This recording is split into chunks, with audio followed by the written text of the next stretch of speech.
Good morning मेरे प्यारे बच्चों, बिट्टू सर के चैनल में आप लोग को स्वागत है। जैसा कि आज बिल्कुल आप देख पा रहे हैं, आज जो है क्लास 9 का सेकंड चैप्टर स्टार्ट होने वाला है, जिसका नाम है गति और हम कहते हैं इसे मोशन।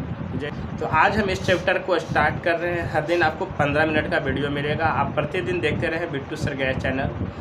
तो अगर आपको वीडियो अच्छा लगे तो आप चैनल को सब्सक्राइब करें, लाइक करें, वीडियो को शेयर करें। तो चलिए हम स्टार्ट करते हैं। सबसे पहले हम चर्चा करेंगे कि गति होती है क्या, गति किसे कहते हैं। तो अगर देखा जाए तो आज आपके सामने जो है बहुत सारे प्रकार की गतियां हो रही हैं। जैसे आप जिस कमरे में बैठे हुए हैं उस कमरे में देखते होंगे तो आपके फ़ैन की गति हो रही है। आपके फ़ैन है जो घूम रहे हैं, एक गति में है। आप जैसे ही आप रोड पे निकलते हैं तो देखते हैं कि वाहन वगैरह, गाड़ी वगैरह, साइकिल, मोटरसाइकिल और कार वगैरह जो होती है चलते रहती है। रोड पे देखते हैं तो बहुत सारे व्यक्ति इधर से उधर जाते रहते हैं। तो कहीं न कहीं हर एक प्रकार की ये गति कर रहे हैं। इसके साथ साथ जब आप रात में आसमान में देखते हैं तो बहुत सारे सूर्य, बहुत सारे तारे हैं, वहाँ सूर्य हैं, चंद्रमा है। तो वहाँ से भी हमको एक गति की पता चलती है कि जो हमारा पृथ्वी है ये भी एक गति कर रही है सूर्य के चारों तरफ। इसके साथ साथ अगर देखा जाए तो हर ग्रह और जो है सूर्य के चारों ओर चक्कर काट रही है और उपग्रह जो है ग्रह के चारों ओर चक्कर काट रहे हैं। इसके साथ साथ हमारे अगर परमाणु की बात किया जाए तो परमाणु के चारों ओर इलेक्ट्रॉन जो होते हैं ये भी चक्कर काटते रहते हैं। तो कहीं न कहीं छोटे से चीज़ से गति लेकर के बड़े बड़े चीज़ गति होती है। तो गतियाँ हम लोग को कुछ ऐसे गति होती है जो हम लोग को लाभदायक भी होते हैं और कुछ ऐसे गति होते हैं जो हम लोग को हानिकारक भी होते हैं। जैसे अगर हवाएं धीरे धीरे चल रही है तो आपको बहुत आनंद आता है, लेकिन यही हवा अगर तेज़ आ जाती है तो बन जाती है तूफ़ान। जब तूफ़ान आती है तो आपके घर के जो छत जो होते हैं वहाँ जो करकट वगैरह लगा हुआ रहता है इसे उड़ा करके ले चला जाती है। आपके कपड़े वगैरह जो होते हैं इसको उड़ा देते हैं। तो कहीं न कहीं गति हमारे लिए लाभदायक भी है और हानिकारक भी है। जैसे वाहन अगर आराम से चला रहे हैं तो आप एक स्थान से दूसरे स्थान तक चले जाते हैं। अगर वही वाहन अगर अनबैलेंस हो जाती है, टक्कर हो जाती है गति के कारण, तो क्या होता है, आपको बहुत ही बड़ा हानिकारक होता है। तो कहीं न कहीं आपका लाभदायक भी है गति और क्या है, हानिकारक है। तो सबसे पहले हम गति का परिभाषित करेंगे, गति होती है क्या। सबसे पहले ये जानिए, गति जो होती है यह एक दूसरे के सापेक्ष में होती है। एक ही वस्तु को किसी के सापेक्ष गति में कर सकते हैं और किसी के सापेक्ष विराम में भी कर सकते हैं। जैसे समझिएगा, हम इस पृथ्वी पे हैं, पृथ्वी पे हर एक वस्तु के सापेक्ष में जो हम हैं विराम में हैं। आप भी क्या है, विराम में।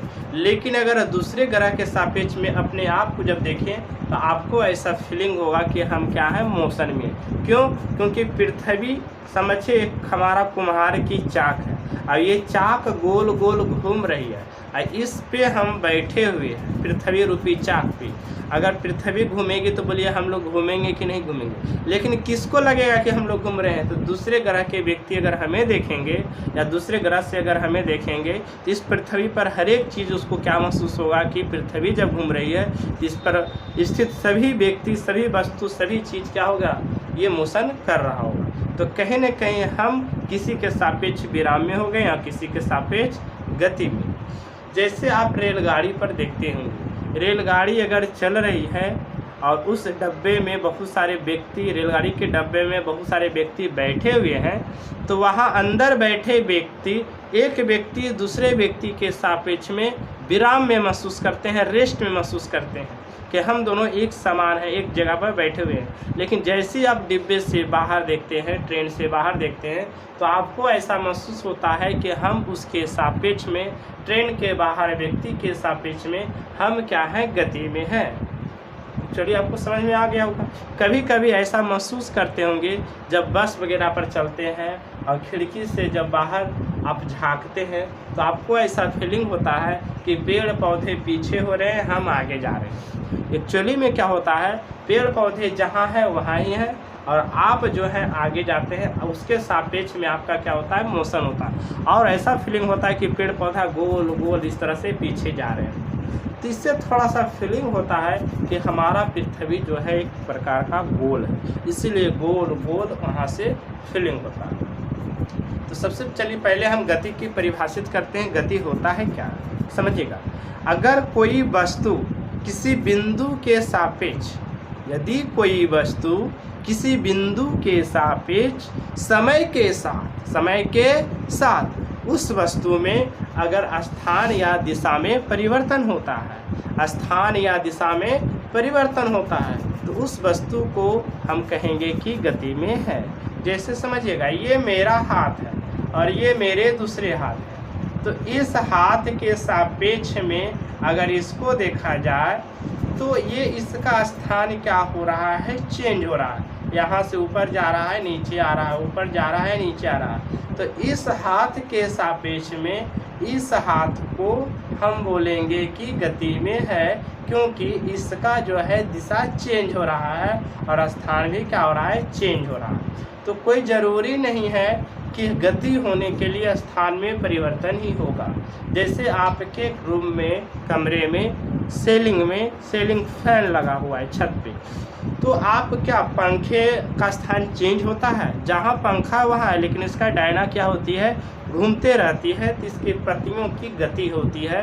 क्यों? क्योंकि इसका जो पत्ती होती है, जो पत्तियाँ होती है, यहाँ से यहाँ होकर इस तरह से घूमते रहती है, यानी इसका दिशा में क्या होता है, परिवर्तन होता है। और इसके पत्तियों का स्थान में भी क्या होता है, किसी के सापेक्ष परिवर्तन होता है। तो वैसे वस्तु को क्या बोलेंगे, हम गति में बोलेंगे। तो चलिए आप इसको परिभाषा को लिख लीजिए। यदि कोई वस्तु किसी निश्चित बिंदु के सापेक्ष, यदि कोई वस्तु किसी निश्चित बिंदु के सापेक्ष समय के साथ स्थान या दिशा में परिवर्तन होता है, तो उस वस्तु को हम गति में कहते हैं। क्या कहते हैं, गति में कहते हैं। बिल्कुल आप चीज़ों को समझ गए होंगे।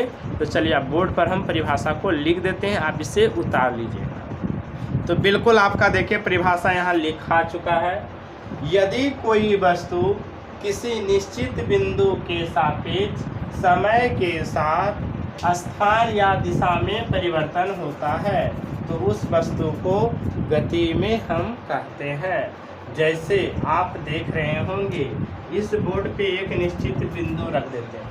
इस बिंदु के सापेक्ष इस मार्कर एक वस्तु है, इसका देखिए यहाँ से क्या हो रहा है, स्थान में परिवर्तन हो रहा है या दिशा में भी क्या हो रहा है, परिवर्तन हो रहा है। इसके सापेक्ष देखिएगा, तो इसको हम क्या बोलेंगे कि इस बिंदु के सापेक्ष में ये क्या है, गति में है। तो समझ गए होंगे। चलिए आप विराम का भी परिभाषा लिख सकते हैं। विराम का परिभाषा भी वही है। विराम को अंग्रेजी में कहते हैं रेस्ट।